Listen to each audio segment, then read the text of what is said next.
ఇంతవరకు నడిపించిన దేవుడవు, వాక్య భాగంలో కూడా మీరు మాకు తోడుగా ఉండి కావలసిన మాటలు మీరు మాకు దయచేయమని, మీ మాటల చేత మమ్మల్ని తృప్తిపరచమని, మీ మాటల చేత మమ్మల్ని బలపరచమని, మీ మాటల ద్వారా మాకు ప్రత్యక్షత దయచేయమని మమ్మల్ని మీకు సమర్పించుకుంటున్నాము. వాక్య భాగంలోకి వెలుచుండగా మీ సహాయం దయచేయమని ప్రభు అయిన యేసుక్రీస్తు నామమున ప్రార్థించుచున్నాము. ఆమేన్. నిలబడి ఉండగా దేవుని యొక్క పరిశుద్ధ గ్రంథములో నుండి దేవుని యొక్క వాక్యాన్ని చదువుదాం. ఆదికాండము మొదటి అధ్యాయము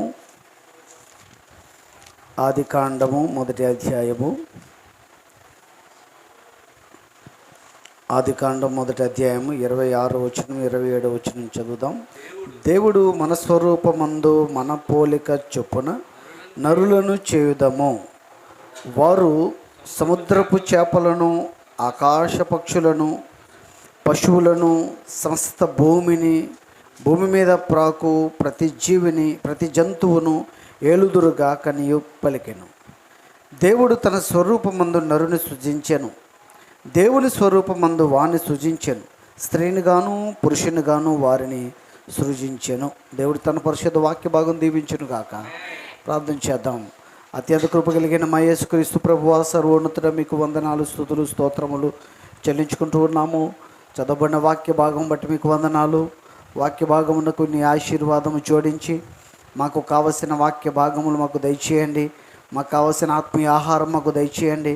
ఈ బైబిల్ స్టడీలో ప్రభువా కొన్ని లోతైన సంగతులు మేము ధ్యానించడానికి సహాయం దయచేయండి. మాకు ప్రత్యక్షతను గ్రహించండి. ఓ ప్రభువా తండ్రి, ఇది మా జీవితాలకి, మా ద్వారా అనేకులకి ప్రయోజనకరంగా ఉండేలాగా దీవించమని, వాక్యపక్షంగా నిలబడి ఉన్న నన్ను కూడా మీరు బలపరిచి నీ వశంలో ఉంచుకొని కావలసిన మాటలు మీరు మాకు దయచేయమని ప్రభు అయిన యేసుక్రీస్తు నామమున ప్రార్థించుచున్నాము. ఆమేన్. దయచేసి కూర్చోండి.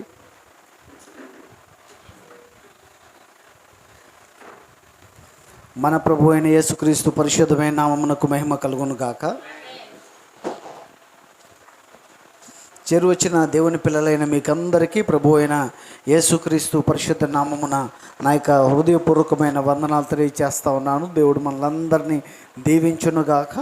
ప్రభు అయిన యేసుక్రీస్తు కృప మనకందరికీ తోడయ్యునుగాక. Praise lord. ఈ రాత్రి ప్రత్యేక రీతిగా బైబిల్ స్టడీని నిత్యముగా దేవుడు దీవించునుగాక. ఈ రాత్రికాల సమయంలో నేరుగా మనం వాక్య భాగంలోకి వెళ్దాము. వాక్య భాగంలో నుండి కొన్ని సంగతులను మనం ధ్యానం చేద్దాము. ప్రియమైన దేవుని పిల్లలారా, ఈ రాత్రి చదవబడిన వాక్య భాగంలోంచి నేరుగా కొన్ని విషయాలు మనం ధ్యానం చేద్దాం. ఆదికాండములో మొదటి 6 దినములు ఆయన సృష్టిని చేశారు. 6వ దినమున నరుని సృజించారు. ఈ సంగతి బైబిల్ చదివే వాళ్ళందరికీ తెలుసు. ఈ రాత్రి ఒక చిన్న ఉపదేశం అంటే టీచింగ్, ప్రీచింగ్ కాదు, టీచింగ్ అంటే ఉపదేశాన్ని కలిగి ఉందాం. ప్రతిదీ నోట్ చేసుకునే వాళ్ళు ప్రతిదీ నోట్ చేసుకోండి. మధ్యలో నా నుండి ప్రశ్నలు వస్తాయి, మధ్యలో ప్రశ్నలు వస్తుంటాయి. ఆ ప్రశ్నలు మీకు చాలా ఉపయోగకరంగా ఉంటాయి, మీకు ఇంపార్టెంట్ చాలా. కాబట్టి వాటిని కూడా మీరు రాసుకునే వాళ్ళు వాటిని కూడా రాసుకోండి. చదవబడిన వాక్య భాగాన్ని మనం చూద్దాం.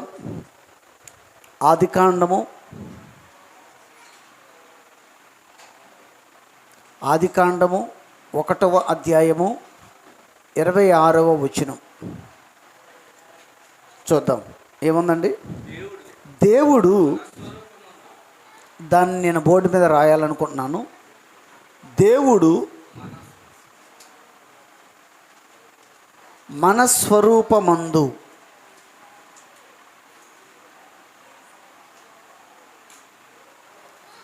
మన పోలిక చొప్పున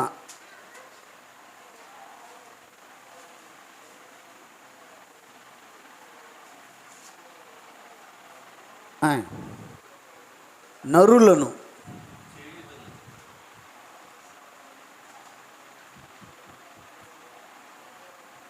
చేయుదము.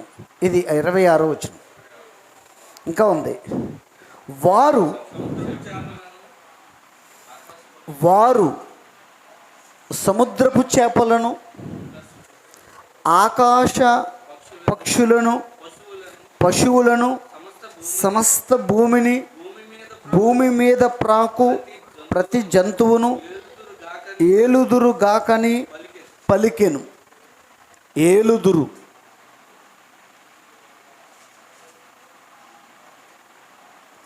ఏలుదురుగాక అని పలికెను. మధ్యలో నేను పూర్తిగా రాయలేదు. ఈ రాత్రి దేవుడు మన స్వరూపమందు, దేవుడు అనేది ఏకవచనం, ఒక్కడు, ఏకవచనం. దేవుడు మాట్లాడుతున్నాడు ఏమని? మన స్వరూపమందు. మన అనేది బహువచనం. మన పోలిక చొప్పున బహువచనం. నరులను బహువచనం. వారు బహువచనం.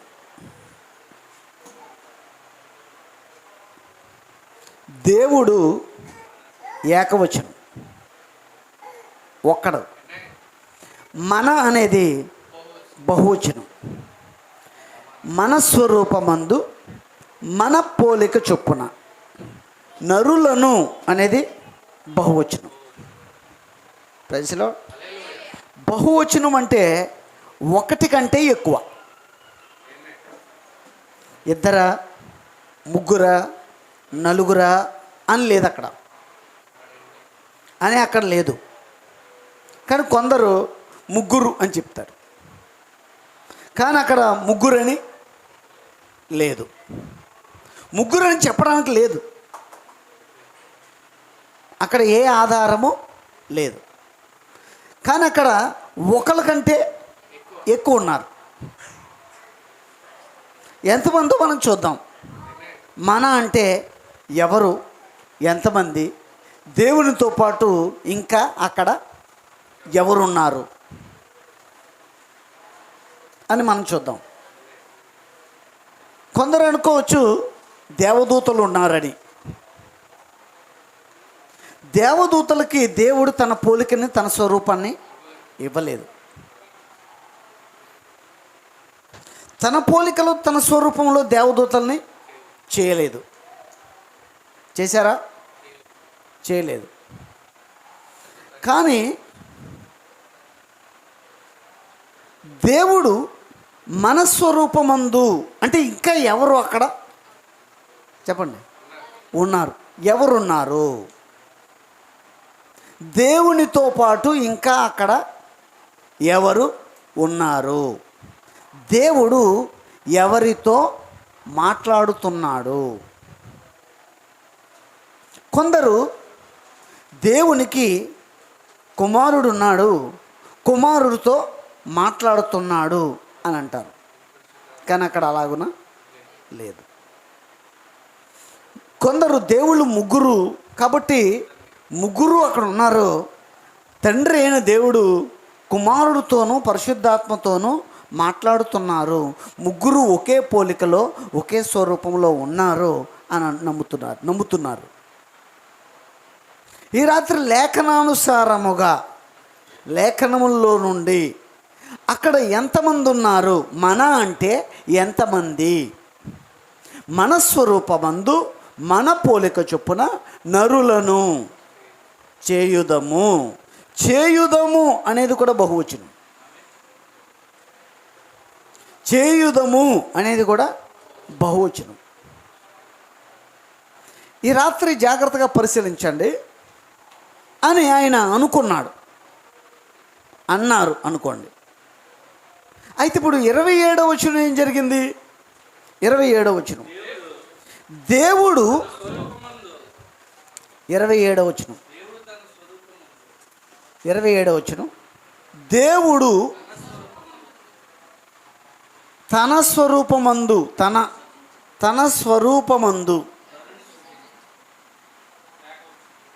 స్వరూపమందు నరుని సృజించెను.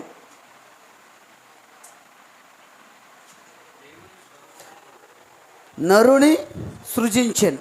ఇక్కడ దేవుడు ఏకవచనం, తన స్వరూపమందు నరుని. తన అనేది ఏకవచనం, నరుని అనేది ఏకవచనం. ఇప్పుడు కొన్ని ప్రశ్నలు ఇస్తాను మీకు. ముందు అంశంలోకి వెళ్ళే ముందు కొన్ని ప్రశ్నలు మీకు ఇస్తాను. మొదటిది ఏంటంటే,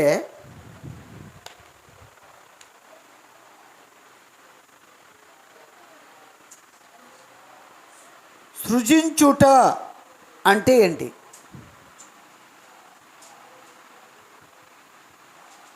సృజించుట అంటే ఏమిటి? రెండవ ప్రశ్న,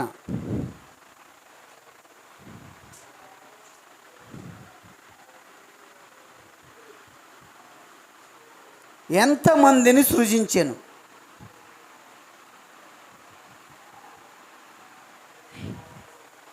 సృజించుట అంటే ఏమిటి? రెండవది, దేవుడు ఎంతమందిని సృజించెను?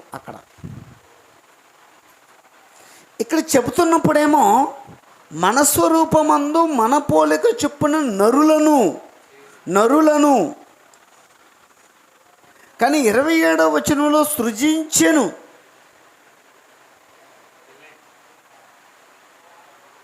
చేయుదము అన్నప్పుడేమో నరులను, చేసినప్పుడేమో నరుని, ఒక్కనే. ఎంతమందిని చేశాడు ఆయన? ఆదికాండం 1వ అధ్యాయంలో ఎంతమందిని చేశాడు ఆయన? ఎంతమందిని సృజించాడు ఆయన? మొట్టమొదటిగా సృజించుట అంటే ఏంటి? సృజించుట అంటే ఏంటి? సృజించటం అంటే పలుకుట ద్వారా కలుగు చేయటం. అక్కడ ఆకాశం లేదు, ఆకాశము భూమి కలుగును గాక అన్నప్పుడు అవి సృజించబడ్డాయి, కలిగాయి.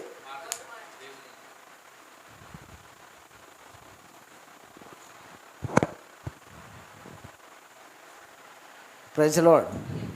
ఇప్పుడు నరుణ్ణి కూడా ఆయన ఏం చేశారండి? సృజించాను.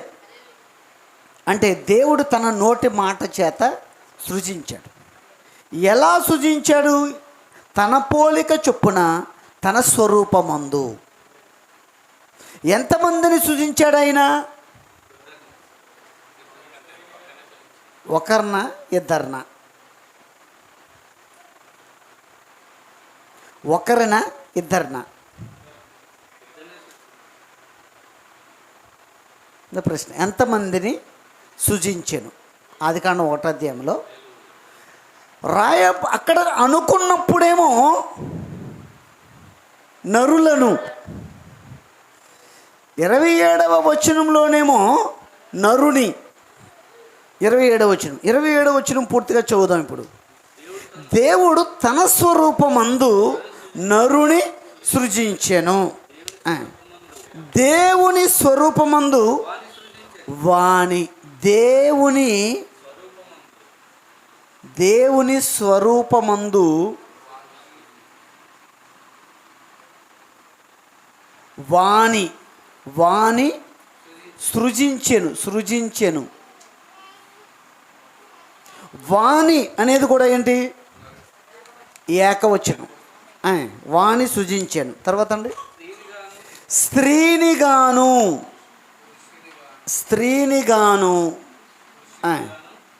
పురుషునిగాను వారిని సృజించెను. అదే 27వ వచనంలో నరుని సృజించెను అని ఉంది. అదే 27వ వచనంలో వాణి సృజించెను అని ఉంది. అదే వచనంలో స్త్రీని గాను పురుషుని గాను వారిని సృజించాను. ఎంతమందిని సృజించాడు దేవుడు? ఇద్దరిని. ఇద్దరిని. కానీ సృజించింది ఒకరినే, ఆ ఒకరిలోనే ఇంకొకరిని పెట్టాడు.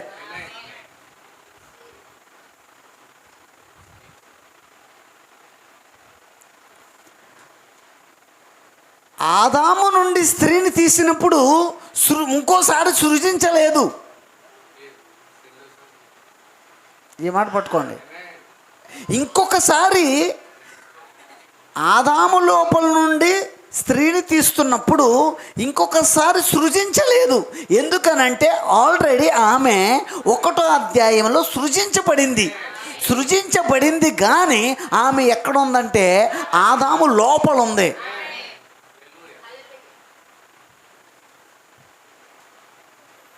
కనబడేది మాత్రం ఒక్క నరుడే, కానీ అతని లోపల స్త్రీ ఉండేటట్టుగా దేవుడు సూచించాడు. ఆయన పలికాడు, ఆయన పోలికలో ఆయన స్వరూపములో నరుడు కలగాలని. ఆ నరుడు యొక్క పోలిక స్వరూపం ఎవరిది అంటే దేవునిది. సృజించబడిన నరుని యొక్క పోలిక స్వరూపం ఎవరిదండి? దేవునిది. దేవుడు ఏమై ఉన్నాడో మనం అర్థం చేసుకోవాలంటే ఇప్పుడు దేవుడు సృజించిన నరుణ్ణి అర్థం చేసుకోవాలి. చాలా ప్రసంగాలు దీని మీద చేయొచ్చు, కానీ కొన్ని ప్రాముఖ్యమైన విషయాలు మాత్రమే ముందు పెడతాను. Praise lord. ఈ రాత్రి జాగ్రత్తగా పరిశీలించండి.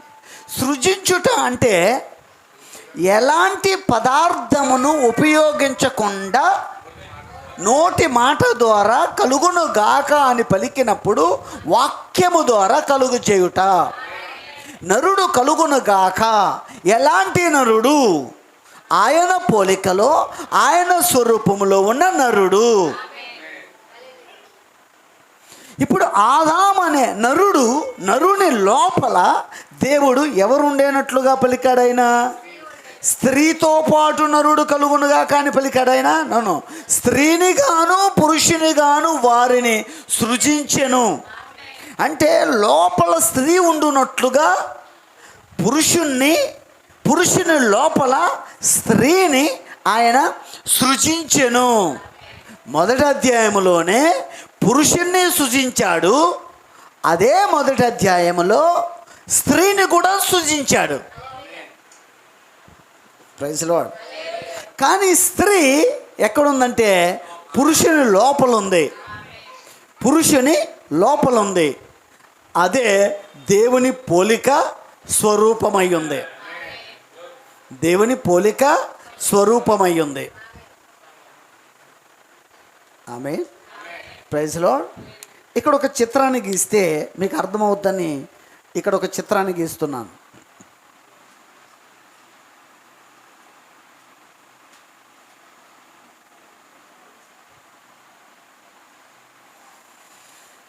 దేవుడు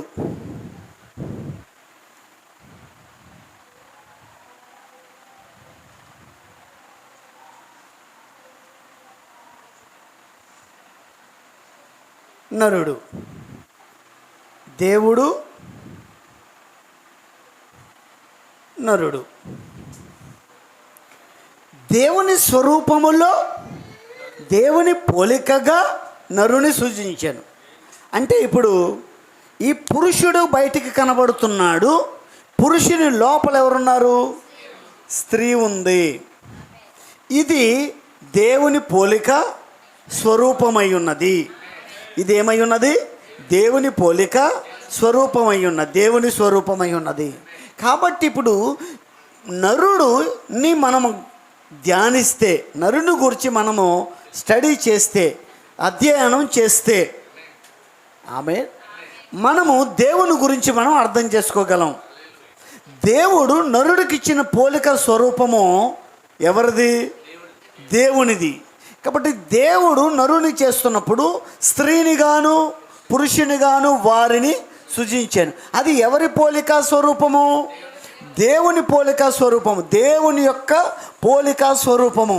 కాబట్టి నరుని లోపల స్త్రీ మర్మయుక్తముగా ఉన్నట్లే, రహస్యముగా ఉన్నట్లే, దేవుని లోపల కూడా స్త్రీ మర్మయుక్తముగా ఉన్నది. అది దేవుని పోలిక స్వరూపము.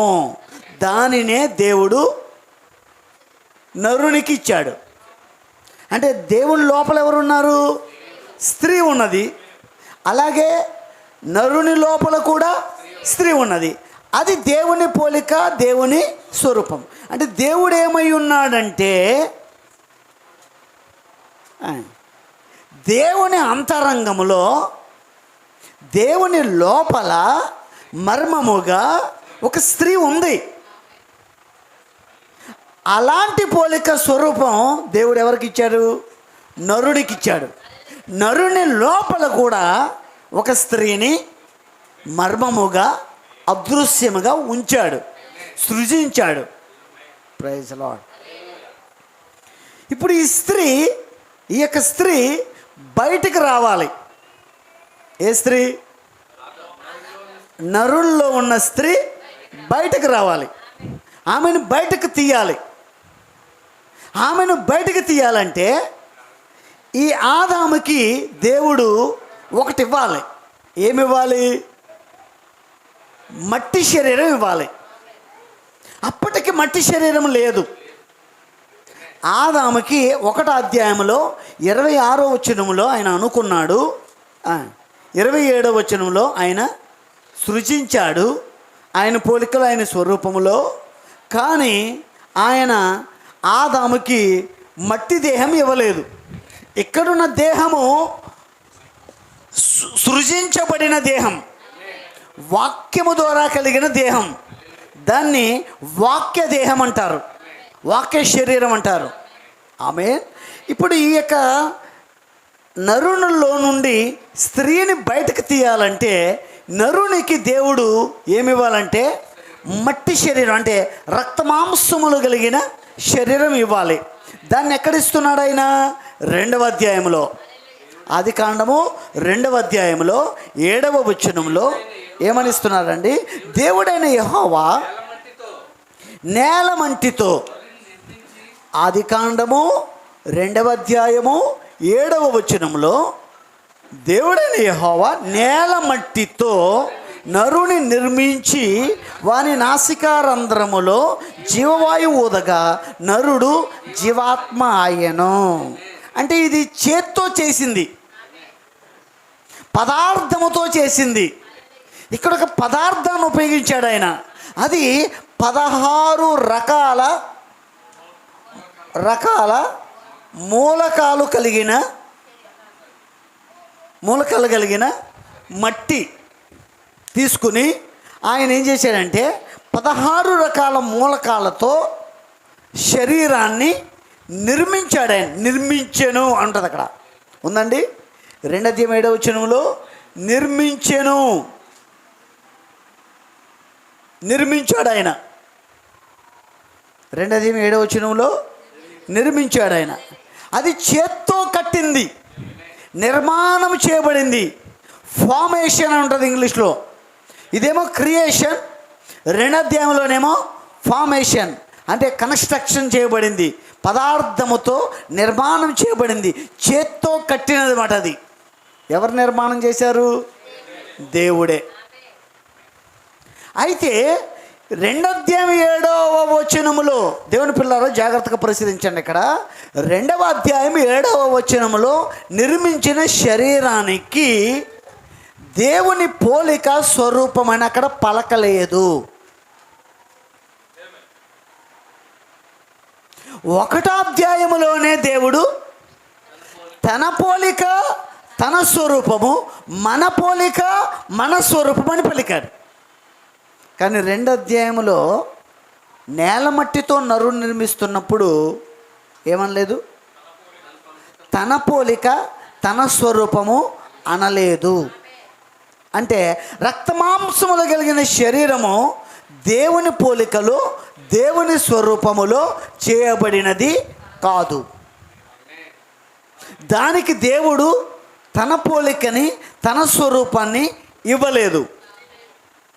మొదటి అధ్యాయములో చేయబడిన నరునికి తన పోలిక, తన స్వరూపాన్ని ఇచ్చారు.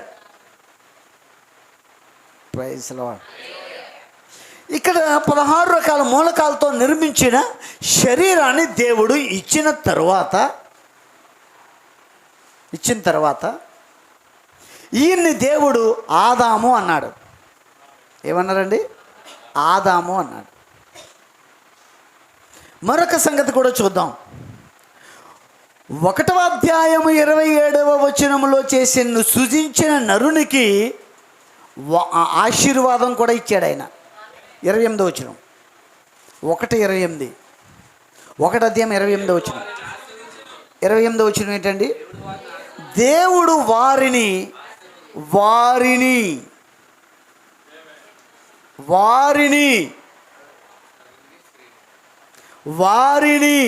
ఎవరిని? బహువచనం అంటే ఎంతమంది అక్కడ? 2. వారిని ఆశీర్వదించెను. ఎట్లనగా మీరు బహువచనం ఫలించి అభివృద్ధి పొంది విస్తరించి భూమిని నిండించి దానిని లోపరుచుకోండి. మీరేం చేయాలి? ఫలించండి. ఫలించండి అంటే ఏం చేయాలి? ఫలించండి అంటే ఏం చేయాలి? చెప్పండి. ఫలించండి అంటే ఏం చేయాలి? పిల్లల్ని కనాలి. క్రైస్తవులందరూ తెలుసుకోవాల్సిన సంగతి ఏంటంటే, ఇక్కడ అసలు 27వ వచనంలో సృజించబడింది వాక్య శరీరం. అప్పుడు మట్టి శరీరము లేదు, రక్తమాంసము కలిగిన శరీరము లేదు. కానీ 28వ వచనములోనే ఆయన మీరు ఫలించండి అంటే పిల్లల్ని కనండి. మరి భౌతిక దేహం లేదు కదా అక్కడ. భౌతిక దేహం లేకముందే ఆయన ఫలించండి అని ఆశీర్వదించాడు. మరి భౌతిక దేహం లేకుండా ఎలా సాధ్యం? ఫలించడం ఎలా సాధ్యం?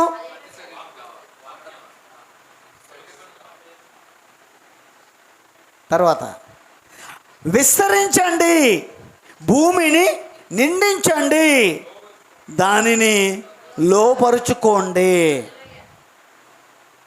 అధికారం కూడా ఇచ్చాడు ఆయన. దేని మీద?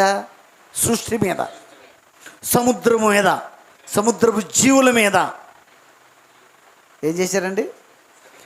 అధికారం కూడా ఇచ్చారు. ఎప్పుడు? 1వ అధ్యాయములో నరుణ్ణి సృజించినప్పుడు, స్త్రీని గాను పురుషుని గాను సృజించినప్పుడు దేవుడు వారికి ఇచ్చిన ఆశీర్వాదం, వారిని ఆశీర్వదించాను. వారిని అంటే ఆ ఆశీర్వాదము స్త్రీకి మరియు పురుషునికి ఇద్దరిని కలిసి ఏం చేయమన్నాడు ఆయన? ఫలించండి, అభివృద్ధి పొందండి, విస్తరించండి, భూమిని నిండించండి, దానిని లోపరుచుకోండి అనేది సృజించినప్పుడే ఇచ్చాడు ఆయన. 2వ అధ్యాయం 7వ వచనంలో దేవుడు నేల మట్టితో నరుని నిర్మాణము చేశాడండి. నిర్మాణము జరిగింది అంటే అక్కడ ఒక భౌతిక దేహం, ప్రకృతి సంబంధమైన దేహం, నిర్మించబడిన దేహం, శరీరం వచ్చింది ఉనికిలోనికి. అది దేవుని పోలికలో స్వరూపములో చేయబడిందని లేఖనములో లేదు. Praise lord. ఇప్పుడు మరి 2వ శరీరాన్ని, 2వ అధ్యాయములో చేయబడిన శరీరాన్ని చేసిన తరువాత దేవుడు చెప్పింది ఏంటి? 16వ వచనం, 2:16, 2వ అధ్యాయం 16వ వచనం, 2వ అధ్యాయము 16వ వచనం. మరియు దేవుడైన యెహోవా ఈ తోటలోనున్న ప్రతి వృక్ష ఫలములను నీవు నిరభ్యంతరముగా తినవచ్చు, అయితే మంచి చెడ్డల తెలివినిచ్చు వృక్ష ఫలములను నీవు తినకూడదు, నీవు వాటిని తిను దినమున నిశ్చయముగా చచ్చెదవు అని నరునికి ఆజ్ఞాపించాను. ఎక్కడండి? 16వ వచనంలో. దేని గురించి మాట్లాడుతున్నాడు ఆయన? మరణం.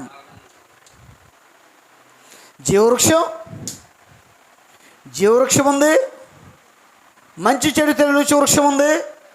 జీవవృక్ష ఫలం తింటే బ్రతుకుతావు, మంచి చెడు తెలివించే వృక్ష ఫలం తింటే నీవు చస్తావు, చనిపోతావు, నిశ్చయముగా మరణిస్తావు. అంటే అక్కడ మరణం కోసం మాట్లాడాడు ఆయన. అంటే అక్కడ షరతులతో కూడిన నిబంధన పెట్టాడు ఆయన. ఒక షరతు పెట్టాడు, నిబంధన కూడా పెట్టాడు. ఇక్కడ మరణం కోసం మాట్లాడాడు. ఏ శరీరం చేయబడిన తర్వాత? ఈ శరీరం చేయబడిన తర్వాత దేవుడు పలికింది ఏంటంటే, జీవవృక్ష ఫలం తింటే బ్రతుకుతావు, మంచి చెడు తెలివించే వృక్ష ఫలం తింటే నిశ్చయముగా తినుదినమున నిశ్చయముగా చస్తావు అని చెప్పాడు. కానీ 1వ అధ్యాయములో చేయబడిన సృజించబడిన శరీరం చేసినప్పుడు ఆశీర్వాదం ఇచ్చాడు ఆయన, ఫలించమని చెప్పాడు ఆయన. అక్కడెక్కడ కండిషన్ లేదు, షరతు లేదు అక్కడ. మరణము గురించి లేదు అక్కడ. ఫలించి అభివృద్ధి పొందమని చెప్పాడు ఆయన, ఏలండి అని చెప్పాడు ఆయన. 2వ అధ్యాయంలో మరొక దేహము నిర్మించబడింది. Amen, praise the lord. నిర్మించబడిన తర్వాత దేవుడు ఏం చెప్తున్నాడండి? మరణం కోసం మాట్లాడుతున్నాడు. Praise the lord. ఇదంతా చెరిపేస్తున్నాను నేను.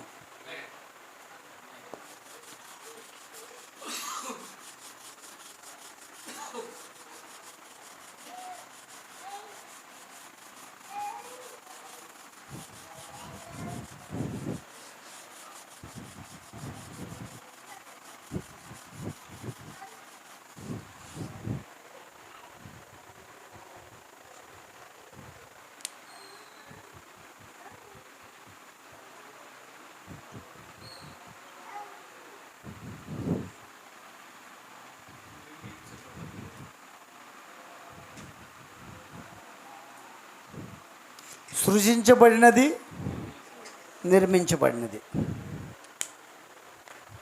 సృజించబడినది ఎక్కడ? 1వ అధ్యాయము 27వ వచనం. నిర్మించబడినది 2వ అధ్యాయము 7వ వచనం. ఇది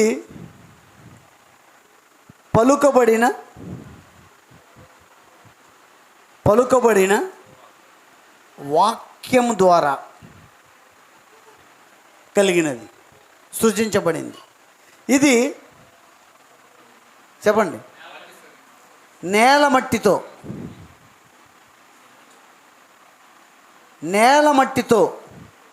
నిర్మించబడింది.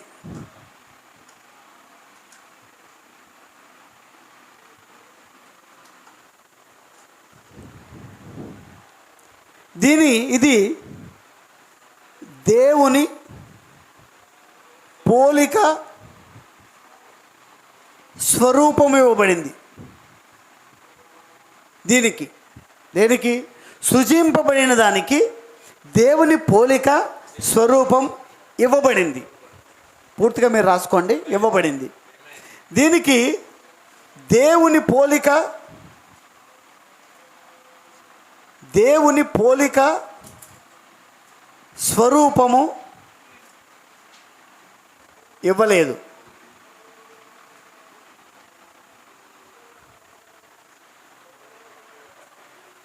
దీనికి దేవుడు ఆశీర్వాదము,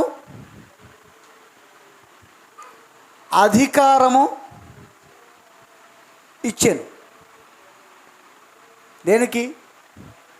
సృజించబడిన దానికి ఆశీర్వాదం ఇవ్వబడింది, అధికారము కూడా ఇవ్వబడింది. దీనికి షరతుతో కూడిన నిబంధన, షరతుతో కూడిన నిబంధన ఇవ్వబడింది. ఇది మరణము లేనిది. ఇది మరణము కలిగినది.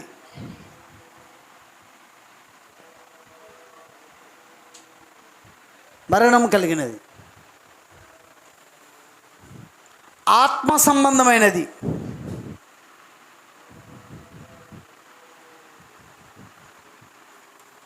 ప్రకృతి సంబంధమైనది.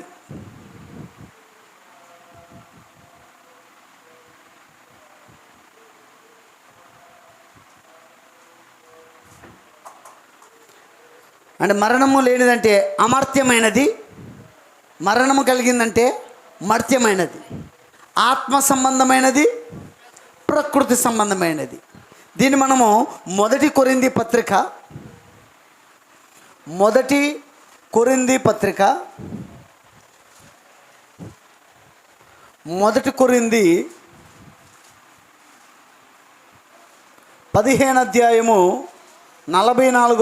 చూస్తాం. ప్రకృతి సంబంధమైన శరీరముగా విత్తబడి ఆత్మ సంబంధమైన శరీరముగా లేపబడును.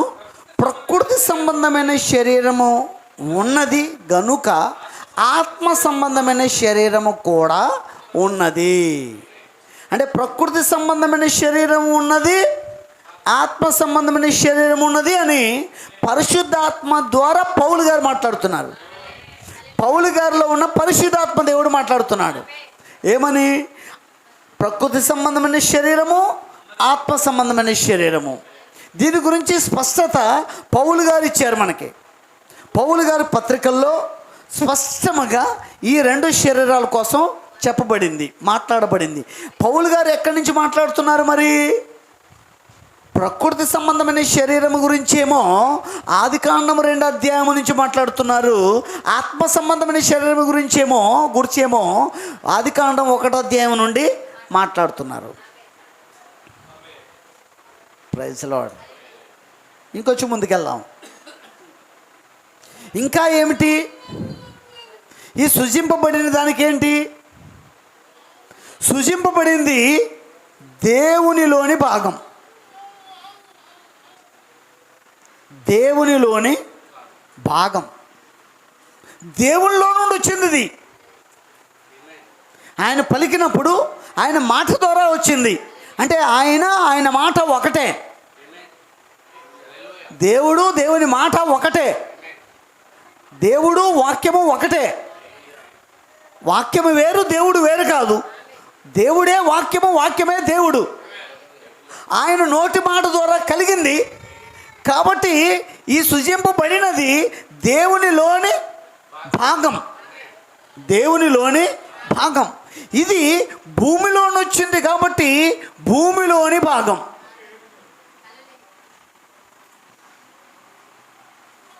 నిర్మించబడింది ఎక్కడి నుంచండి? భూమిలో నుండి వచ్చింది కాబట్టి అది ఎక్కడిది? భూమిలోని భాగం.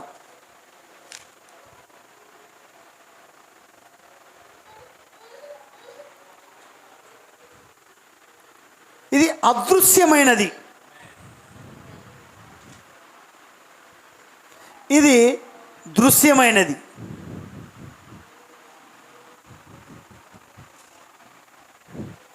ఇది అదృశ్యమైనది, ఇది దృశ్యమైనది.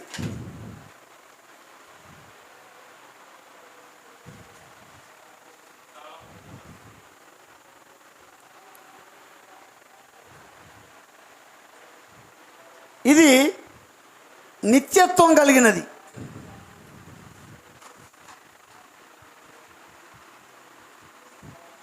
ఇది కాలమై ఉన్నది. ఈ శరీరమే కాలం, ఈ భౌతిక దేహమే కాలమై ఉన్నది.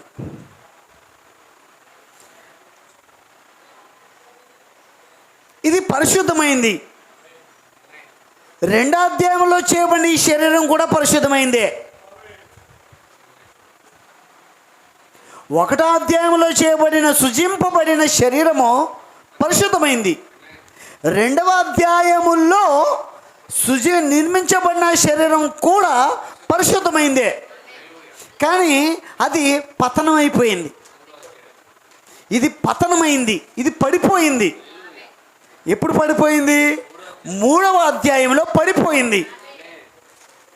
కొందరు ఏమనుకుంటున్నారంటే అలా పడిపోయి ఉండకపోతే, తినవద్దన్న వృక్షఫలాన్ని తిని ఉండకపోతే పిల్లలు ఎలా పుట్టేవారు? వారికి మంచి చెడ్లు ఎలా తెలిసేవి? మంచి చెడ్లు తెలియవు కదా, అప్పుడు వారికి పిల్లలు పుట్టరు కదా అని మనుషుల వలె ఆలోచిస్తున్నాడు కొందరు. దేవుని వెర్రితనం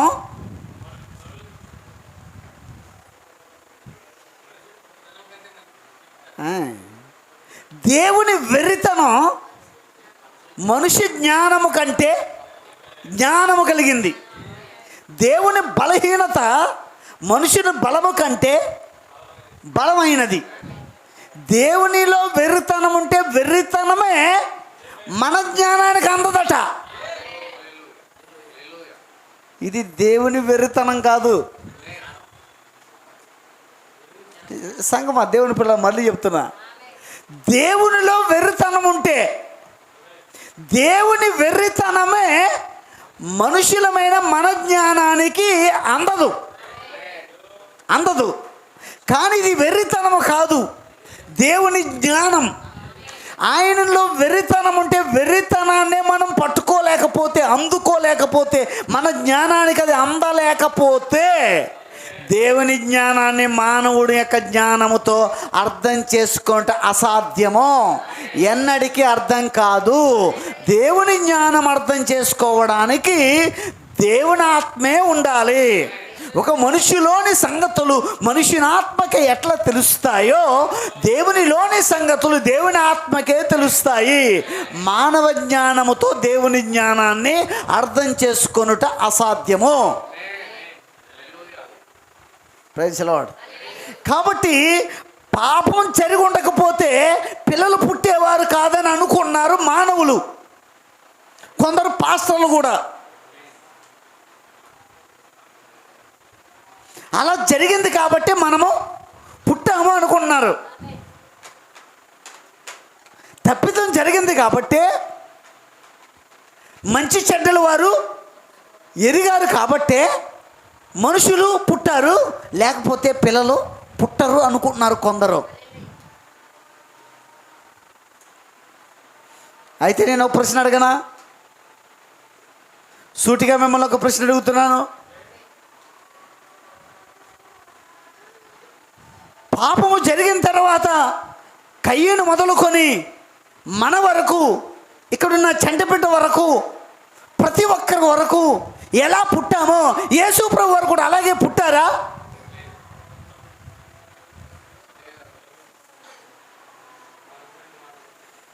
కయ్యను మొదలుకొని అందరూ లైంగిక చర్య ద్వారానే పుట్టారు, కానీ యేసు ప్రభు వారు లైంగిక చర్య ద్వారా పుట్టలేదు కదా.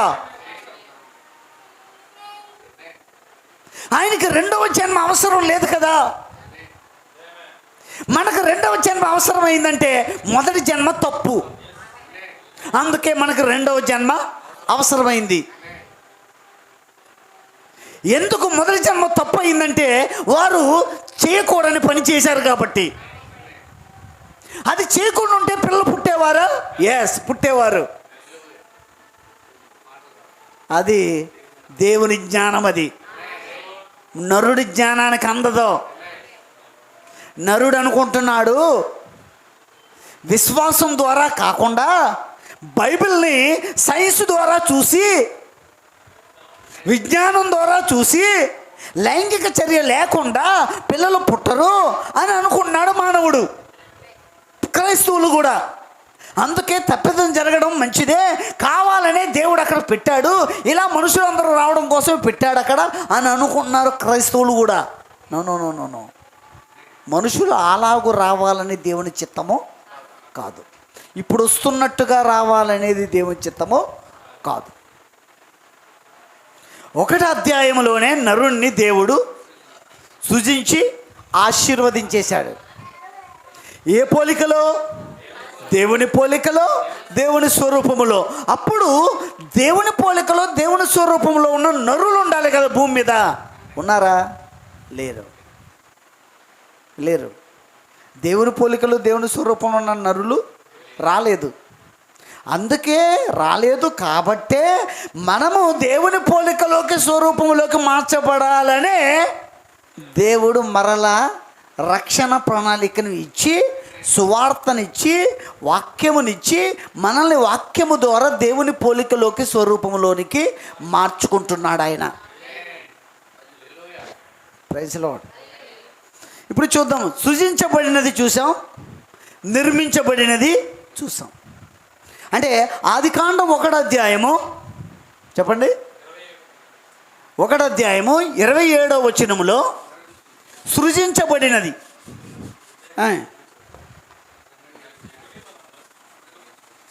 2వ అధ్యాయము 7వ వచనములో నిర్మించబడింది.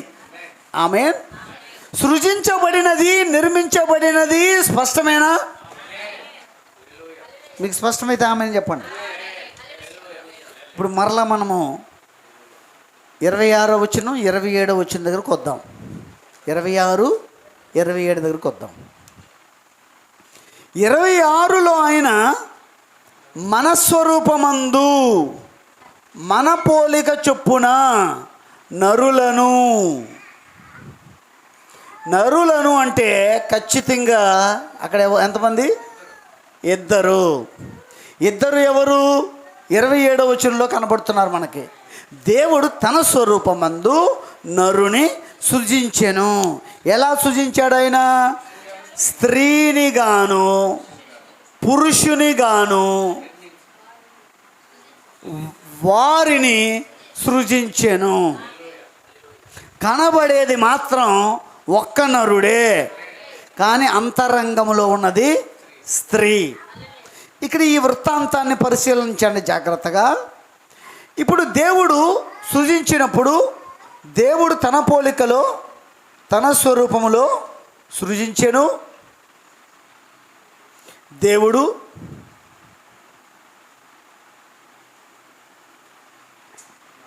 నరుడు.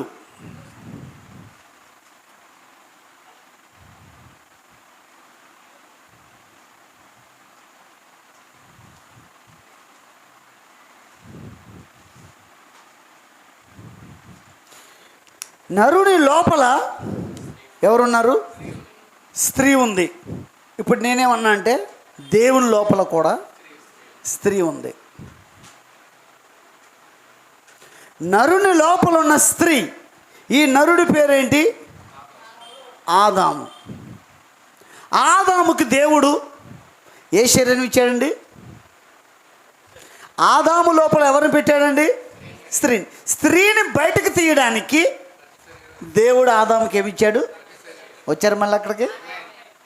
అక్కడి నుంచే మనం ఎక్కడికి వెళ్ళాం? సృజించబడింది, నిర్మించబడింది దాని దగ్గరికి వెళ్ళాం. మళ్ళీ వచ్చారు ఇక్కడికి. ఏం చెప్పుకున్నామండి? ఆదామును దేవుడు తన పోలికలో, తన స్వరూపంలో నరుని సృజించాడు. సృజించినప్పుడు స్త్రీని గాను పురుషుని గాను సృజించాను. స్త్రీ మాత్రం బయటికి కనిపించట్లేదు, లోపల ఉంది. లోపల ఉన్న స్త్రీని బయటికి తీయడానికి ముందు ఈ ఆత్మ సంబంధమైన శరీరము కలిగిన నరుడికి ప్రకృతి సంబంధమైన శరీరాన్ని ఇచ్చాడు. అది ఎప్పుడు జరిగింది? 2వ అధ్యాయము 7వ వచనంలో జరిగింది. అంటే ఆదాము అనే నరునికి ఎన్ని శరీరాలు ఇవ్వబడ్డాయి? 2 శరీరాలు ఇవ్వబడ్డాయి. ప్రకృతి సంబంధమైన శరీరం, ఆత్మ సంబంధమైన శరీరం. ఇదేమో ప్రకృతి సంబంధమైన శరీరం, ఇదేమో ఆత్మ సంబంధమైన శరీరం. ఇదేమో 2వ అధ్యాయం 7వ వచనంలో చేయబడింది, ఇదేమో 1వ అధ్యాయం 27వ వచనంలో చేయబడింది.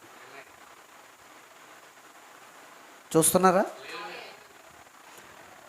చేసిన తర్వాత దేవుడు నరుడు ఒంటరిగా ఉండుట మంచిది కాదని అన్ని భూజంతువులను ఏం చేశాడు? ఆదాము యుద్ధకి తీసుకొచ్చితే అప్పుడు ఆదాము వాటికి పేర్లు పెట్టాడు. కానీ ఆయన ఒంటరిగా ఉండిపోయాడు. అప్పుడు దేవుడైన యెహోవా ఆదామునకు గాఢ నిద్ర కలుగజేశాడు. ఏం చేశాడండి? గాఢ నిద్ర కలుగజేసి ప్రక్క చీల్చి ఎముకను తీసి మాంసముతో పూడ్చివేసి తరువాత తీసిన ఎముకను ఆయన ఏం చేశాడు? స్త్రీనిగా నిర్మించాడు. అక్కడ జరిగిన కార్యాలు ఏంటో చూద్దామండి. ఆదికాండం 2:18. దేవుడైన యెహోవా నరుడికి ఒంటరిగా ఉండుట మంచిది కాదు, వానికి సాటి అయిన సహాయమును వాని కొరకు చేయుదును అనుకొనెను. చేద్దాము అంటలేదు, చేయుదును అనుకొనెను. అప్పుడు దేవుడైన యెహోవా ప్రతి భూజంతువును ప్రతి ఆకాశ పక్షిని నేల నుండి నిర్మించి ఆదాము వాటికి ఏ పేరులు పెట్టెనో చూచుటకు అతని యొద్దకు వాటిని రప్పించెను. జీవము గల ప్రతి దానికి ఆదాము ఏ పేరు పెట్టెనో ఆ పేరు దానికి కలిగెను. అప్పుడు ఆదామునకు సమస్త పశువులకును ఆకాశ పక్షులకును సమస్త భూజంతువులకును పేరులు పెట్టెను. అయినను ఆదామునకు సాటి అయిన సహాయము అతనికి లేకపోయెను. తర్వాత అప్పుడు దేవుడైన యెహోవా ఆదామునకు గాఢ నిద్ర కలుగజేసి ఏం చేశారండి? ఆదాముకి గాఢ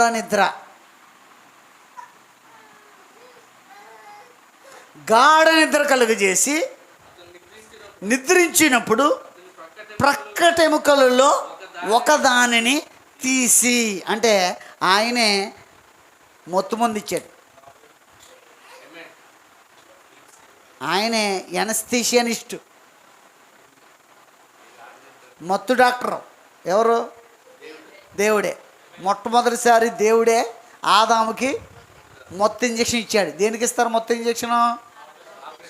దేనికి అండి?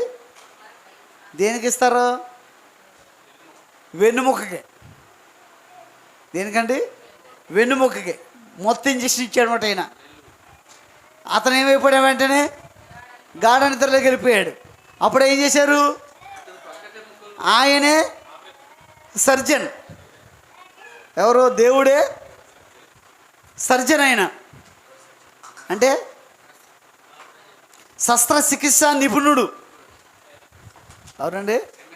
అంటే ఆయనే ప్రక్క చీల్చాడు, కోసి ఇప్పుడున్న డాక్టర్లు ఇంజక్షన్ చేస్తే అక్కడ మచ్చ ఉంటుంది, కోస్తే కుట్టినట్టు ఆనవాళ్ళు ఉంటుంది. కానీ ఈయనకి కోయడం మళ్ళీ అతికేయడం, అక్కడ మచ్చ లేకుండా చేసేసాడు. ఎముకను తీసి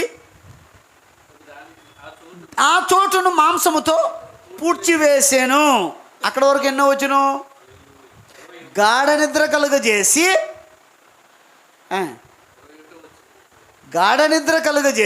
2:21 అండి. అది గాఢ నిద్ర కలుగజేసి నిద్రించినప్పుడు ప్రక్కటెముకల్లో ఒక ఎముకను తీసి ఆ చోటును మాంసముతో పూడ్చివేసాను. అది 21వ వచనం. 22వ వచనం ఏంటండి? తరువాత సర్జరీ అయిపోయిన తర్వాత అయిపోయింది అక్కడతో. ఎవరిని తీశాడు ఆయన? ఎముకను తీశాడు ఆయన. ఇప్పుడు ఆ ఎముకని 22వ వచనంలో ఆ ఎముకని ఏం చేస్తున్నాడండి?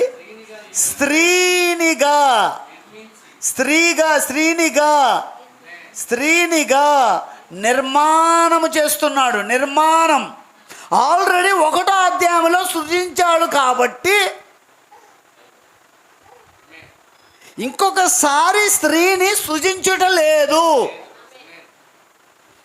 నిర్మాణం అంటే ఏమి నిర్మాణం చేస్తున్నాడు ఆ స్త్రీకి? ఆ స్త్రీ ఆల్రెడీ సృజించబడింది.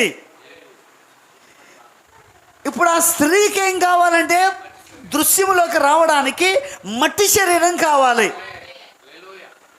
ఆ మట్టి శరీరం కూడా 2వ అధ్యాయము 7వ వచనములో, 2వ అధ్యాయం 7వ వచనములో ఆదాముకి ఒక మట్టి శరీరం చేశాడు కదా. అదే మట్టి శరీరములో నుండి ఇంకో మట్టి శరీరాన్ని తయారు చేస్తున్నాడు. ఆ మట్టి ముద్ద నుండే ఇంకో శరీరాన్ని తయారు చేస్తున్నాడు. ప్రైజ్ లార్డ్, హల్లెలూయా. కాబట్టి దేవుని పిల్లలు గమనించండి,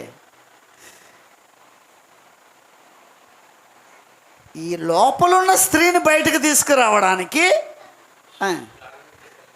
దేవుడు ఆయనకి 2వ అధ్యాయం 7వ వచనంలో ప్రకృతి సంబంధమైన శరీరాన్ని ఇచ్చి ఆల్రెడీ స్త్రీ ఆయన లోపల ఉంది. మొదట ఈ ఆదాముకి ప్రకృతి సంబంధమైన శరీరాన్ని ఇచ్చాడు. తరువాత లోపల ఉన్న స్త్రీని బయటికి తీసుకొచ్చి ఆమెకు కూడా ప్రకృతి సంబంధమైన శరీరాన్ని ఇచ్చాడు. అప్పుడు ఇద్దరికి ఆయన వివాహము చేశాడు. ఇది మనకి ఆదాము గురించిన తెలిసిన వృత్తాంతం. Praise lord. ఇది ఏమై ఉన్నది? దేవుని పోలిక, దేవుని స్వరూపం. అందుకే అపోస్తలుడైన పౌలు గారు కొరింథీ రాసిన మొదటి పత్రిక 15వ అధ్యాయము 45వ వచనం, 46వ వచనం, 46వ వచనం.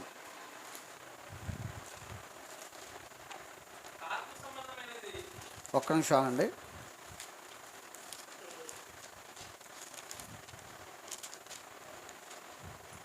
నలభై ఆరో వచనం అంటే 47వ వచనం. మొదటి మనుష్యుడు భూ సంబంధి అయి మంటి నుండి పుట్టినవాడు, 2వ మనుష్యుడు పరలోకము నుండి వచ్చినవాడు. మంటి నుండి పుట్టినవాడు ఎట్టివాడో, మంటి నుండి పుట్టినవారు అట్టివారే. పరలోక సంబంధి ఎట్టివాడో, పరలోక సంబంధులను అట్టివారే. 45వ వచనం. ఇందు విషయమై ఆదాము అను మొదటి మనుష్యుడు, ఆదాము అను మొదటి మనుష్యుడు అంటే మొదటి ఆదాము జీవించు ప్రాణి అయ్యను అని రాయబడి ఉన్నది. కడపటి ఆదాము జీవింపచేయు ఆత్మ. అంటే 2 ఆదాములు ఉన్నారు మనకి. మొదటి ఆదాము, కడపటి ఆదాము. మొదటి మనుష్యుడు, 2వ మనుష్యుడు. మొదటి ఆదాము, 2వ ఆదాము. ఈయన మొదటి ఆదాము.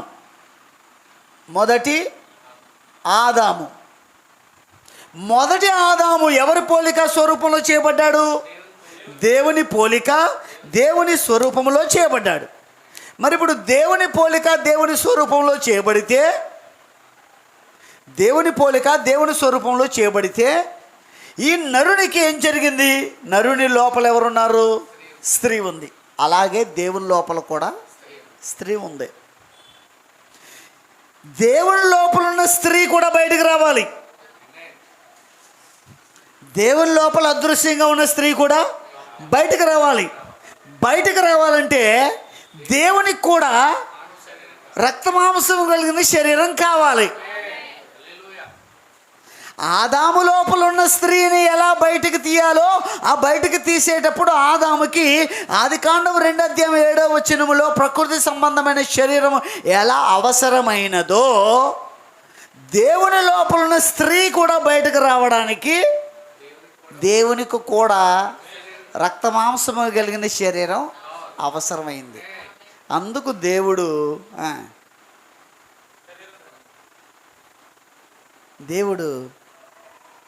రక్తమాంసములు కలిగిన శరీరాన్ని ధరించుకొని కృపా సత్య సంపూర్ణుడుగా మన మధ్యకి వచ్చాడు. అదే ప్రభు అయిన యేసుక్రీస్తు. వచ్చింది ఎవరు? ఇది కడపటి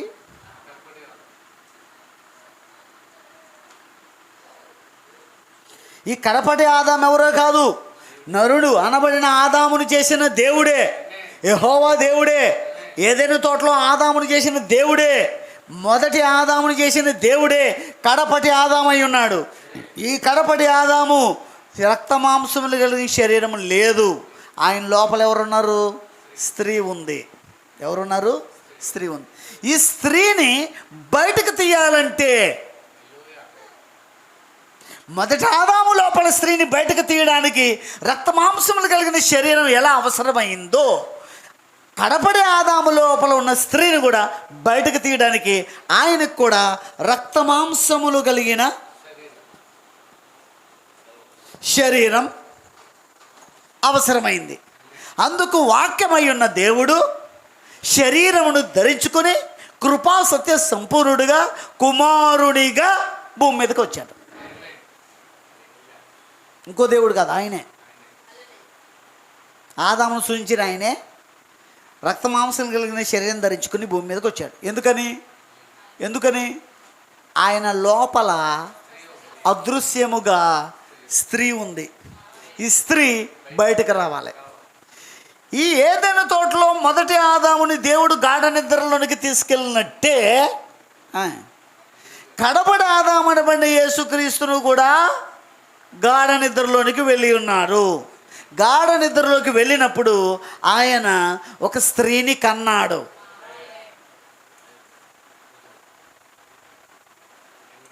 రక్తము ద్వారా ఆయనలో ఉన్న స్త్రీ బయటకు వచ్చింది.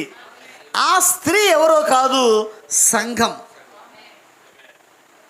ఆయన సంఘాన్ని స్త్రీతో ఎందుకు పోల్చారు అంటే, ఆ సంఘము ఆయన లోపల ఉన్న స్త్రీ, ఆయనలో భాగం. ఈ స్త్రీ ఆదాము లోపల, మొదటి ఆదాము లోపల ఉన్న స్త్రీ ఆదాము లోపల సగ భాగం ఎలాగో, ఈ స్త్రీ కూడా ఆదాము లోపల సగ భాగం. అంటే ఆదాము ఒక భాగము, ఆదాము భార్య ఒక భాగము. అంటే ఆదాము సగము, ఆదాము భార్య సగము. ఆ సగము కలిస్తే మొత్తము పరిపూర్ణము. ఎలాగో ఇక్కడ ఈ స్త్రీ అనబడిన సంఘము, శిరస్సు అనబడిన కడపటి ఆదాము అనబడిన క్రీస్తు ఏకమైతేనే పరిపూర్ణమైన దేవుడు. దేవుడు ఆదాముని చేస్తున్నప్పుడు మన పోలిక చొప్పున మన స్వరూపమందు నరులను అంటే ఎంతమందిని చేశారండి ఆయన? ఇద్దరిని. ఇది దేవుని పోలిక స్వరూపం అయితే ఇక్కడ ఇద్దరు ఉంటే ఇక్కడ కూడా ఎంతమంది ఉండాలి? ఇద్దరు ఉండాలి. ఆ ఇద్దరు ఎవరంటే స్త్రీ మరియు పురుషుడు.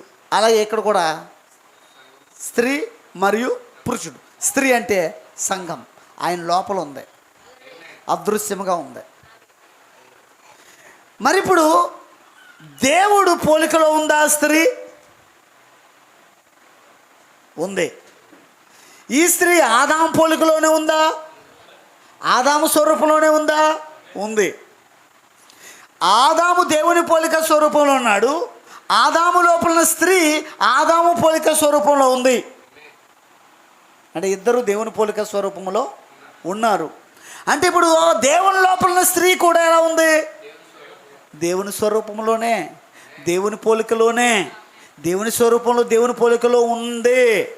ఆ సంఘములో ఉన్న సభ్యులు మొదటి జన్మలో పాపం ద్వారా వచ్చారు కాబట్టి దేవుని పోలిక స్వరూపాన్ని కోల్పోతున్నారు. మరలా వాక్యము ద్వారా దేవుని పోలిక స్వరూపాన్ని రెండవ జన్మ ద్వారా పొందుకుంటున్నారు. అర్థమైతే ఏమనంటారు? ఇక్కడ ఆదాము దేవుని పోలికలో ఉన్నాడు, ఆయన లోపల ఉన్న స్త్రీ కూడా దేవుని పోలికలో ఉంది. ఆయన మట్టి శరీరం ధరించుకున్నప్పుడు దేవుని పోలికలో ఉన్నాడు. ఆయన లోపల ఉన్న స్త్రీ బయటకు వచ్చినప్పుడు కూడా ఆమె ఆదాము వలె ఉంది.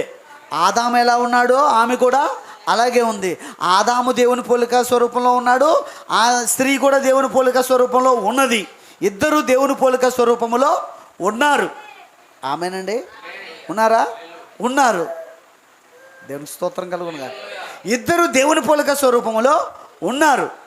కానీ దేవునిలో ఉన్న స్త్రీ జన్మించినప్పుడు, భూమి మీదకు శరీరధారిగా వస్తున్నప్పుడు, శరీరంలోకి వస్తున్నప్పుడు మొదటి జన్మలో వచ్చింది కాబట్టి, ఆదికాండం 3 తర్వాత వచ్చారు కాబట్టి, దేవునిలో ఉన్న స్త్రీ అనబడిన సంఘం ఒక్కొక్కరు భూమి మీద జన్మిస్తున్నప్పుడు ఆదికాండం 3లో జరిగిన పాపం తర్వాత జన్మిస్తున్నారు కాబట్టి పాపులుగా భూమి మీదకి వస్తున్నారు. రెండో జన్మ జన్మించి దేవుని పోలిక స్వరూపంలోకి మార్చబడుతున్నారు. ఇంచుమించుగా చాలామంది దీన్ని గ్రహించలేదు. మరలా చెప్తున్నాను, ఆదాము దేవుని పోలిక స్వరూపంలో ఉన్నాడు. లోపల ఉన్న స్త్రీ కూడా బయటకు వచ్చినప్పుడు, ఇప్పుడు దేవుడు పోలిక స్వరూపం కలిగి ఉన్నాడు. ఆయన లోపల ఎవరున్నారు? స్త్రీ ఉంది. స్త్రీ అంటే సంఘం. సంఘం అంటే ప్రపంచవ్యాప్తంగా ఉన్న వధువు. ఆమె మాత్రం బయటికంటే శరీరంలోనికి, ఈమె శరీరంలోకి వస్తున్నప్పుడు ఈయన పరిశుద్ధుడే, ఈమె కూడా పరిశుద్ధురాలే. అంతేనండి?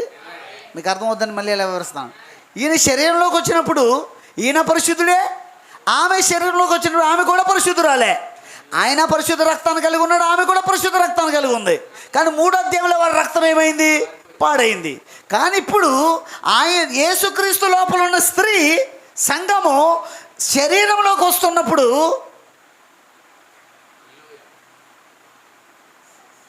లైంగిక చర్య ద్వారా వస్తుంది.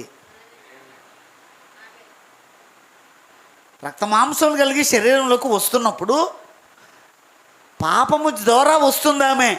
కాబట్టి ఆమె దేవుని పోలిక స్వరూపములో లేదు. ఆమె మరలా యేసు ప్రభు రక్తం కిందకు వచ్చి ఆమె తన పాపములను రక్తములో కడుక్కుని దేవుని స్వరూపంలోకి, పోలికలోనికి మార్చబడుతుంది. దానినే ఈమెను, బయటకు వచ్చిన ఆమెను దేవుని స్వరూపంలోకి, పోలికలోకి నిర్మాణము చేయుట, నిర్మించుట అయి ఉన్నది. దేవుడు నిర్మిస్తున్నాడు.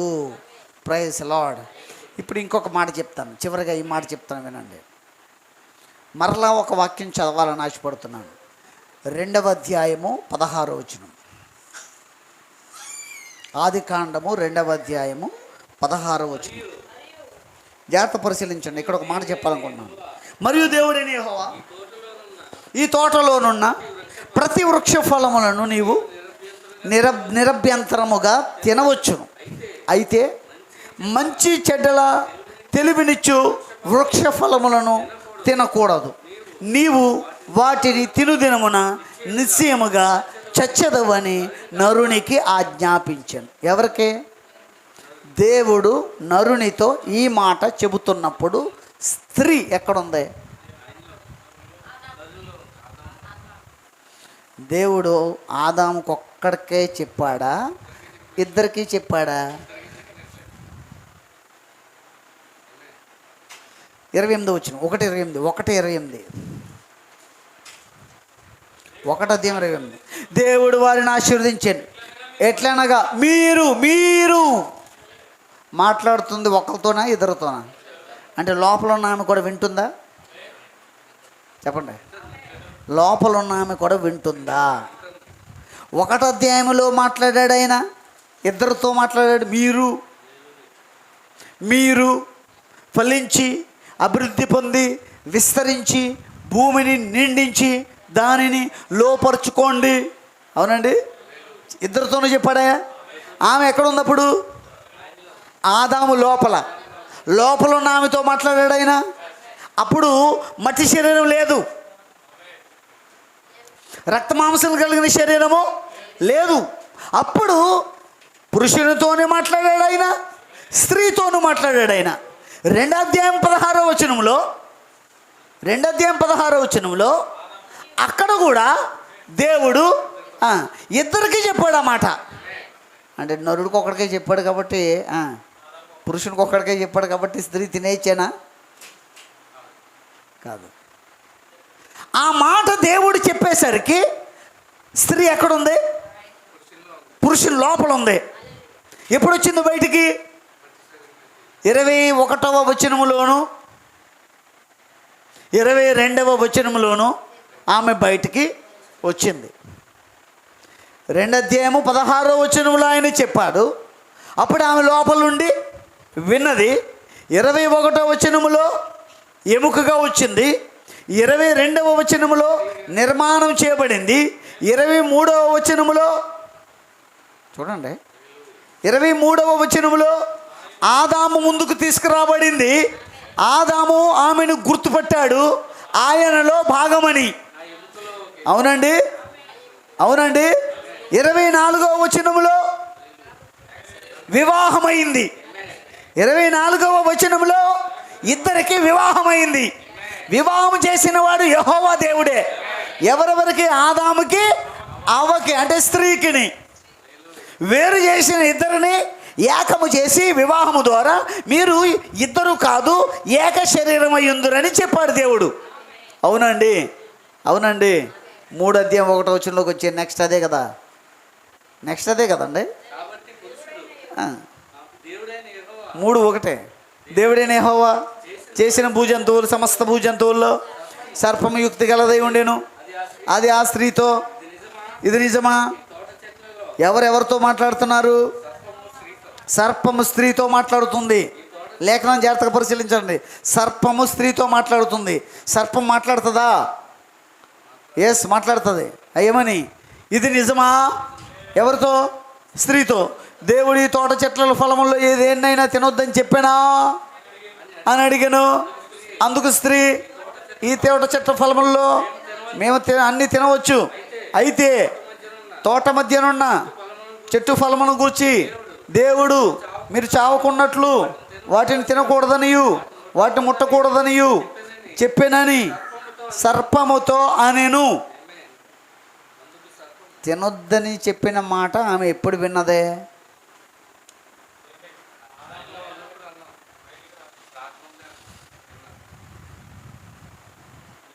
బయటకు వచ్చింది,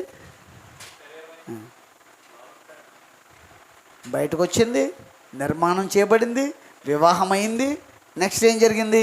సర్పం ఆమెతో మాట్లాడుతుంది. అంటే ఆ మాట ఎప్పుడు విన్నది చెట్టు గురించి?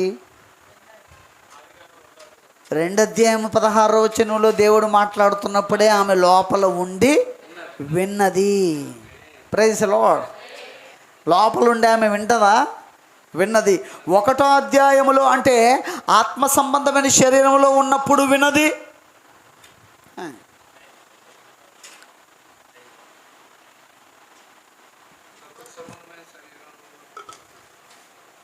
ప్రకృతి సంబంధమైన శరీరంలో ఉండి చెప్తున్నప్పుడు కూడా విన్నది. ఇప్పుడు బయటకు వచ్చాక ఆమె మాట్లాడుతుంది. ఆమె విన్నది మాట్లాడుతుంది. పట్టుకొని ఈ మాటనే. ఇప్పుడు దేవుడు మాట్లాడుతున్నప్పుడు ఆమె విన్నది అంటే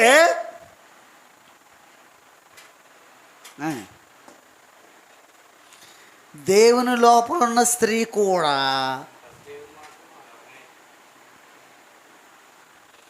దేవుని అంతరంగములో ఉన్న స్త్రీ, ఆయన భార్య, ఆయనలో భాగము, ఆయన ఎముకలో ఎముక, ఆయన మాంసములో మాంసం, ఆయన రక్తములో రక్తం, ఆయన ఆత్మలో ఆత్మ, ఆయన వలె ఉన్న స్త్రీ ఎక్కడుంది? ఆయనలో ఉండి ఆయనలో ఉన్న ఆమెతో ఆయన మాట్లాడుతున్నాడు. ఎందుకంటే ఆయన ఒక్కడై ఉన్నాడు. ఆయనలో ఆమె ఉంది, ఆయనలో ఆమె ఉంది. ఆదాములో స్త్రీ ఉన్నట్లే యేసుక్రీస్తులో కూడా స్త్రీ ఉన్నది. యెహోవా దేవునిలో కూడా స్త్రీ ఉన్నది. ఆ యెహోవా దేవుడే యేసుక్రీస్తు అయి ఉన్నాడు. ఆయన రక్త మాంసములు కలిగే శరీరం ధరించుకొని ఆయన గాఢ నిద్రలోనికి వెళ్ళి సంఘం అనే స్త్రీని కని ఇప్పుడు 2000 సంవత్సరాలుగా సంఘం అనే స్త్రీని నిర్మాణంలోనికి తీసుకొస్తున్నాడు. 5 రకాల పరిచర్యలో 7 వర్తమానికుల గుండా 7 సంఘకాలముల గుండా ఆ సంఘం అనే స్త్రీని క్రీస్తు స్వరూపంలోకి నిర్మిస్తున్నాడు. ఆమె ఎక్కడుంది అప్పుడు? పూర్వం ఎక్కడుంది? ఆయనలో ఉంది.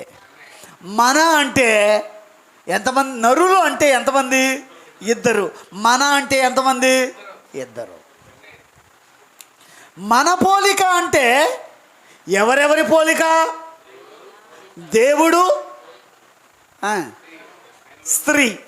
స్త్రీ ఏమో శరీరం, దేవుడేమో శిరస్సు. స్త్రీ ఏమో శరీరం, దేవుడేమో శిరస్సు. ఇక్కడ స్త్రీ ఏమో శరీరం, ఆదామేమో శిరస్సు. వాక్యమేనండి.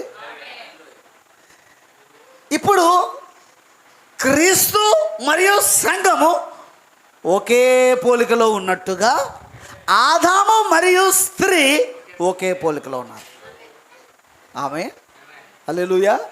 ఇక్కడ దేవుడు మన పోలిక మన స్వరూపమని నరులనని ఇద్దరిని చేశారంటే ఇక్కడ కూడా ఎంతమంది ఉన్నారంటే ఇద్దరు ఉన్నారు. ఇద్దరు. ఆ ఇద్దరు ఎవరు అంటే దేవుడు మరియు సంఘం. సంఘం అంటే స్త్రీ. ఇక్కడ ఇద్దరు అంటే ఆదాము మరియు స్త్రీ. అంటే వీళ్ళ పేర్లు కూడా ఉన్నాయి, చెప్తున్నాను, చివరిగా చెప్తున్నాను. ఆదాము, శ్రీమతి ఆదాము. ఈయన పేరు ఆదాము, శ్రీమతి ఆదాము. ఈయన పేరు కడపటి ఆదాము. ఇక్కడ రాస్తున్నాను. యేసుక్రీస్తు అంటే స్త్రీ యేసుక్రీస్తు, స్త్రీ ఆదాము, శ్రీమతి యేసుక్రీస్తు. పేర్లు లేవా? ఈమెకి అవ్వని పేరు ఆదాం పెట్టుకున్నాడని దేవుడు పెట్టలేదు. దేవుడు పెట్టిన పేరు ఆదాము. ఇద్దరికీ ఇప్పుడు దేవుడు పెట్టిన పేరు ఆదామే. వీరిద్దరికీ దేవుడు ఒకే పేరు పెట్టాడు, ఆదాము అని. ఎందుకంటే వారిద్దరు కాదు, ఒక్కటే ఉన్నారు. ఇక్కడ కూడా ఇద్దరికి ఒకటే పేరు, యేసుక్రీస్తు, ప్రభు అయిన యేసుక్రీస్తు. ఈ ప్రభు అయిన యేసుక్రీస్తు అనే పేరు ఎవరెవరికి? ఆయనకి, ఆయనలో ఉన్న స్త్రీకి కూడా.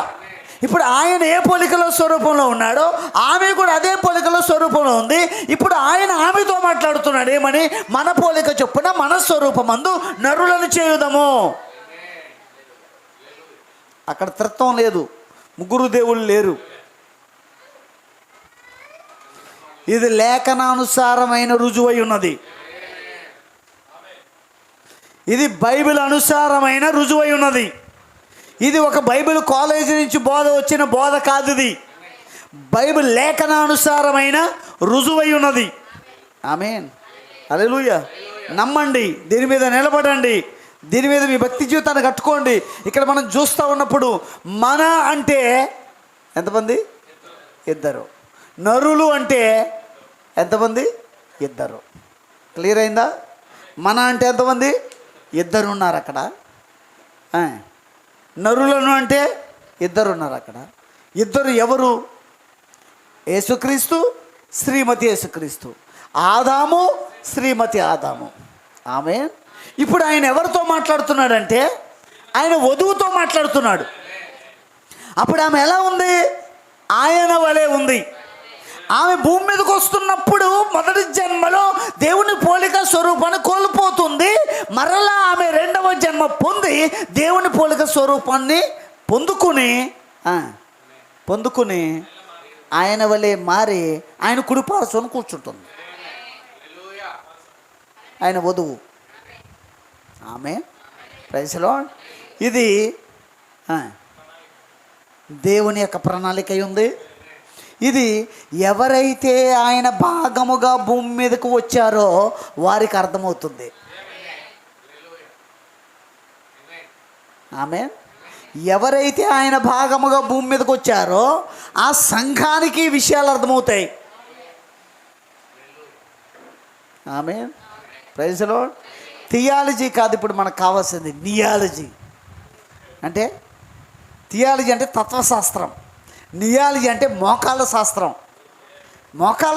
తత్వశాస్త్రాన్ని విడిచిపెట్టి మోకాళ్ళ శాస్త్రం దగ్గరికి వస్తే, థియాలజీ విడిచిపెట్టి ఆ గ్రంథాలు విడిచిపెట్టి నీ డిగ్రీ సర్టిఫికెట్లు విడిచిపెట్టేసి బైబిల్ దగ్గరికి వస్తే విద్య లేని పామర్లు రాసిన ఈ బైబిల్ మీద ఎన్ని డిగ్రీలు సంపాదిస్తున్నారో పాస్టర్లు ఇప్పుడు. కరస్పాండెంట్ కోర్సు చేస్తున్నారు, ఇంటి దగ్గర ఉండి. కాలేజీకి వెళ్ళి కోర్సు చేస్తున్నారు. దేని మీద కోర్సు? బైబిల్ మీద. సర్టిఫికెట్లు వస్తున్నాయా? వస్తున్నాయి. ఎందుకు సర్టిఫికెట్లు? నువ్వు పిహెచ్డీ చేసినా, డీడీ చేసినా, బీడీ చేసినా, పిహెచ్డీ చేసినా, ఏ డాక్టరేట్ సంపాదించుకున్నా బైబిల్ మీద ఆ సర్టిఫికెట్లు ఏ అగ్నిలో కాలిపోవలసిందే. దేవుడు పరలోకానికి ఆ సర్టిఫికెట్ని యాక్సెప్ట్ చేయడు, అనుమతించడం. ఏ సర్టిఫికెట్లు ఆయనకి అవసరం లేదు. థియాలజీని బయటకు పక్కకు పడేసి మోకాళ్ళ శాస్త్రం దగ్గరకు వచ్చి, దేవుడు నాకు వాక్యాన్ని బయలుపరచాలని నువ్వు కోరుకుంటే ఖచ్చితంగా వాక్యాన్ని బయలుపరిచి ఏమై ఉన్నదో, ఆయన ఏమై ఉన్నాడో, నీవేమై ఉన్నాడో దేవుడు చెప్తాడు. ఇప్పుడు ఆయన ఏమై ఉన్నాడో మనకు అర్థమైంది, నీవెవరవో మనకు అర్థమైంది. నీవెవరు అంటే ఆదిలో ఆయనలో ఉన్న సంఘం. అక్కడ మన అంటే ఇద్దరు, ముగ్గురు కాదు. ఆయనకి ఇద్దరు కొడుకులు లేరు. ఆయన ముగ్గురు దేవుళ్ళు కాదు, మూడు ముక్కలు కాదు, ఒక్కడే దేవుడై ఉన్నాడు. ఆ ఒక్క దేవుడై ఉన్నాడు. Praise the lord. ఇది ఒకే ఒక్క లేఖనం మీద మాట్లాడిన అంశం ఇది. ఇంకా అనేక లేఖనాలు ఉన్నాయి. ఆ లేఖనాలన్నిటి ద్వారా మాట్లాడితే ఈ జీవితం చాలదు. అనేక సందర్భాలు ఉన్నాయి. కాబట్టి ప్రియమైన దేవుని పిల్లలారా, దేవుని యొక్క వాక్యాన్ని గ్రహించండి, వాక్యం కొరకు నిలబడండి. వాక్యం ఇంకా మనకి దేవుడు ప్రత్యక్షపరచాలని ప్రార్థన చేసుకోండి. ఈ సంగతులు అనేకమైన మరుగుగా ఉన్న అనేక సంగతులు నాకు బయలుపరచు ప్రభువా అని అడగండి. దేవుడు బయలుపరుస్తాడు. దేవుడు మిమ్మల్ని అందరినీ దీవించును గాక. దేవుడి కొద్ది వాక్య భాగమును దీవించును గాక. ప్రార్థన చేద్దాం. మీరున్న స్థలంలోనే తల్ల వంచండి. ఈ రాత్రి చెప్పబడిన మాటలు నా హృదయంలో ఫలించాలి ప్రభువా, నా జీవితంలో ఫలించాలి ప్రభువా అని ప్రార్థన చేయండి. రాత్రి ఒక చిన్న మనవి చేయండి. ప్రభువా, ఈ సంగతులు నేను గ్రహించాలి. వినుట మట్టుకు వినుట మాత్రమే కాకుండా వాటిని నేను గ్రహించి అనేకులకు వాటిని, ఓ ప్రభువా, నేను కూడా అనేకులకు ఇది సత్యమని రుజువు చేయడానికి సహాయం దయచేయండి. ఈ సంగతులు నాకు ఇంకా నా ప్రత్యక్షత ద్వారా నేను వాటిని గ్రహించులాగున నాకు ప్రత్యక్షత అనుగ్రహించండి, నాకు సహాయం చేయండి ప్రభువా అని దేవునికి మళ్ళీ మనం సంపూర్ణంగా సమర్పణ చేసుకుందాం. దేవునికి అర్పించుకుందాం. దేవునికి సమర్పణ చేసుకుందాం. ప్రత్యక్షత కోరుకుందాం. ప్రభువా, నాకు వాక్య బయలుపాడు దయచేయండి. వాక్య ప్రత్యక్షత నాకు దయచేయండి. ఓ తండ్రి, వాక్యమును బయలుపరచండి. ఓ ప్రభువా తండ్రి, ఆ యొక్క మానవుల తత్వశాస్త్రము నుండి ద్వారా కాకుండా ప్రభువా, వాక్యములో నుండి మేము ఈ సంగతులను గ్రహించలాగున ఇంకా మేము మాత్రమే కాదయ్యా, అనేకులు ప్రభువా గ్రహించలేని స్థితిలో ఉన్నారయ్యా. వారు గ్రహించడానికి సహాయం దయచేయండి అయ్యా. వారి ఈ సంగతులు పట్టుకోవడానికి సహాయం దయచేయండి అయ్యా. వారు హృదయాలు తెరవండి అయ్యా. వారు మనోనేత్రాలు తెరవండి అయ్యా. ఓ వారు చెవులను తెరవండి అయ్యా. వారు కనుదృష్టి తెరవండి అయ్యా. ఓ తప్పగా వారికి ప్రత్యక్షత దయచేయండి ప్రభువా అని మనం దేవునికి సంపూర్ణంగా సమర్పణ చేసుకుందాం. మీరు గృహాలకు వెళ్ళిన తర్వాత ప్రార్థన చేయండి. ఈ రాత్రి ప్రార్థన చేసుకుందాం. ప్రార్థన చేసుకుని ఒక సమర్పణతో ఇక్కడి నుంచి వెళ్దాం. ఈ మాటలు నా హృదయాల్లో ఫలింపు చేయ ప్రభువా, నాలో ఫలింపు దయచే ప్రభువా. ఓ నాలో ఫలించరా, నాకు ఈ మాటలు ప్రత్యక్షపరచు ప్రభువా అని ప్రార్థన చేయండి. ప్రార్థన చేసుకుందాం. మనం దేవునికి సంపూర్ణంగా సమర్పణ చేసుకుందాం. Praise the Lord. హల్లెలూయా.